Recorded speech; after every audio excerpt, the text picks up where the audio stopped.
Maestro Mario Trevi, questa festa di San Gennaro fa tornare alla mente quelle che erano le serate di Napoli degli anni 50 e 60, alle quali lei ha anche partecipato.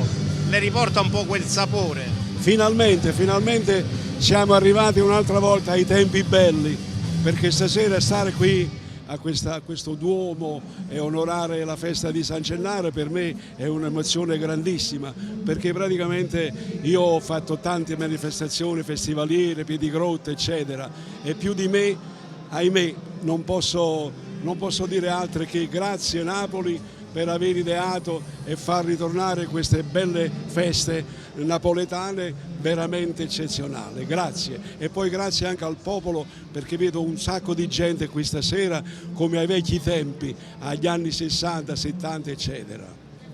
Lei non ha paura di confrontarsi anche con il mondo giovanile? Questa sera c'è un cast anche di rapper. Lei alcuni mesi fa ha fatto un disco che si confronta anche con i ritmi che piacciono ai giovani. Sì, anche per questo siamo qui stasera, per informare a chi non lo sa che Mario Trevi è Mario Trevi Luna Bianca Napoli Turbo Folk con i Bottari. Purtroppo stasera non potevamo venire tutti quanti insieme perché siamo 25 persone e abbiamo fatto onore a San Gennaro, a Napoli, al pubblico di venire io e 5 elementi, ma ne mancano ancora quasi 15. Però stasera noi faremo 3 pezzi per fare assaporare quello che noi abbiamo pensato con questi arrangiamenti, però certamente rispettando sempre i canoni della classica canzone napoletana. È chiaro che logicamente il pubblico oggi vuole sentire dei motivi delle canzoni classiche napoletane con degli arrangiamenti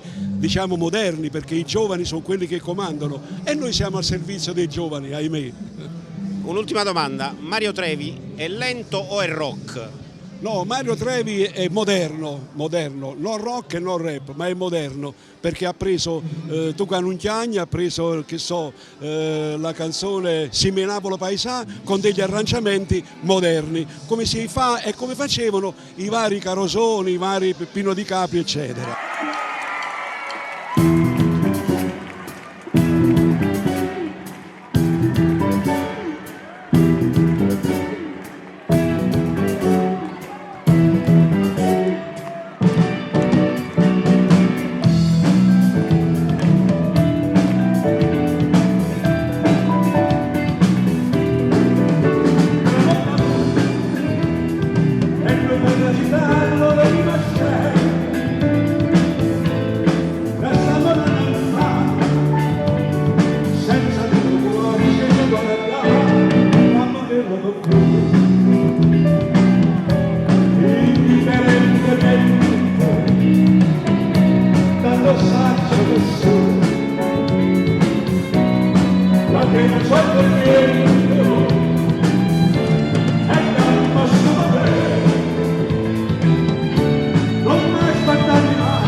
chiama Ron, mi accompagna.